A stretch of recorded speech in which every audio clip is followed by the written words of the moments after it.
मैं Ranjeet Kumar assistant loco pilot अपने channel पर आप सबों का स्वागत करता हूं। जैसे कि मैंने पिछले वीडियो में भारत के वायसराय के बारे में चर्चा किए थे, आज वायसराय से रिलेटेड जितने भी इम्पोर्टेंट क्वेश्चन हैं उसका हम टेस्ट देंगे। जैसा कि देख सकते हैं, पहला क्वेश्चन है, सिविल सेवा परीक्षा की शुरुआत किस वायसराय के शासनकाल में हुई थी? अगर आप पिछला वीडियो आप देखे होंगे तो आराम से जवाब दे सकते हैं। सिविल सेवा परीक्षा की शुरुआत जो हुई थी वो हुई थी आपका लॉर्ड रीडिंग वायसराय के शासनकाल में। अब देखिए, दूसरा क्वेश्चन है, किस वायसराय के समय सिंचाई आयोग, पुलिस आयोग और विश्वविद्यालय आयोग की स्थापना की गई थी? तो ये थे लॉर्ड कर्जन। इसके बाद अगला क्वेश्चन देख सकते हैं आप, लॉर्ड कैनिंग के समय सबसे प्रसिद्ध ऐतिहासिक घटना कौन सी थी? लॉर्ड कैनिंग के ही समय क्या होता था? 1857 का विद्रोह हुआ था। तो इसका जो हो जाएगा सही कोई आंसर ये हो जाएगा। अब देखिए, अगला क्वेश्चन है, कैनिंग के समय उच्च न्यायालय की स्थापना किन शहरों में की गई थी? कैनिंग के समय जो उच्च न्यायालय बने थे वो 3 शहर में, वो थे बंगाल, कोलकाता और मद्रास। अब देखिए, अगला क्वेश्चन आपका है कि प्रसिद्ध जलियांवाला बाग हत्याकांड किसके शासनकाल में हुआ था? प्रसिद्ध जलियांवाला बाग हत्याकांड लॉर्ड चेम्सफोर्ड के शासनकाल में हुआ था। लॉर्ड मेयो ने अपने शासनकाल में मेयो कॉलेज की स्थापना कहाँ की थी? ये की थी अजमेर में। अब देखिए, इसके बाद अगला क्वेश्चन है, विधवा पुनर्विवाह अधिनियम किस वायसराय के समय काल में लागू हुआ था? तो विधवा पुनर्विवाह अधिनियम जो हुआ था वो लॉर्ड कैनिंग के शासनकाल में हुआ था। तो आपका करेक्ट आंसर हो जाएगा लॉर्ड कैनिंग। अब देखिए, इसके बाद क्वेश्चन है, प्रथम विश्व युद्ध किस वायसराय के समय काल में हुई थी? तो आप जानते हैं कि प्रथम विश्व युद्ध 1914 ईस्वी में हुई थी और उस वक्त जो हमारे भारत के वायसराय थे लॉर्ड हार्डिंग द्वितीय थे। अब देखिए, लॉर्ड कर्जन के समय की महत्वपूर्ण घटना, तो लॉर्ड कर्जन के समय काल में क्या हुआ था? बंगाल का विभाजन हुआ था। इसके बाद देखिए, अगले क्वेश्चन की ओर हम चलेंगे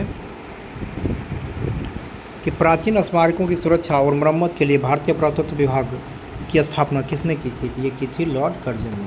किस वायसराय के काल में भारत और अफगानिस्तान के बीच डुरंड रेखा का निर्धारण किया गया था? डुरंड रेखा जो है ये भारत और अफगानिस्तान के बीच है और उस वक्त जो थे भारत के वायसराय लॉर्ड लैंसडाउन थे। अब देखिए, इसके बाद है कि लॉर्ड डफरिन के समय काल की महत्वपूर्ण घटना, तो लॉर्ड डफरिन के समय ही भारतीय राष्ट्रीय कांग्रेस की स्थापना हुई थी। ये आपका हो जाएगा। विधवा पुनर्विवाह अधिनियम किसके? लॉर्ड कैनिंग के समय आया था। बंगाल का विभाजन लॉर्ड कर्जन। 1857 का विद्रोह लॉर्ड कैनिंग। तो इसका इंपॉर्टेंट हो जाएगा भारतीय राष्ट्रीय कांग्रेस की स्थापना। इसके बाद देखिए, आगे है कि सर्वप्रथम किसने समाचार पत्रों की स्वतंत्रता को बहाल करने हेतु वर्नाकुलर प्रेस एक्ट को समाप्त किया? ये क्या था? लॉर्ड रिपन ने। अब देखिए, निम्न में से किस वायसराय की भारत में उसी के शासन में होते थे? लॉर्ड मेयो थे। स्वतंत्रता के बाद भारत के पहले गवर्नर जनरल, स्वतंत्रता के बाद देखिए भारत के पहले गवर्नर जनरल पूछा जा रहा है। तो स्वतंत्र होने के बाद भारत के पहले गवर्नर जनरल एक ब्रिटिश ही बने थे जिनका नाम था लॉर्ड माउंटबेटन।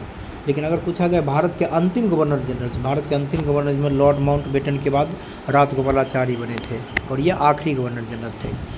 भारत में पहली बार जनगणना किसके समय काल में हुई थी? लॉर्ड मेयो के समय काल में हुई थी।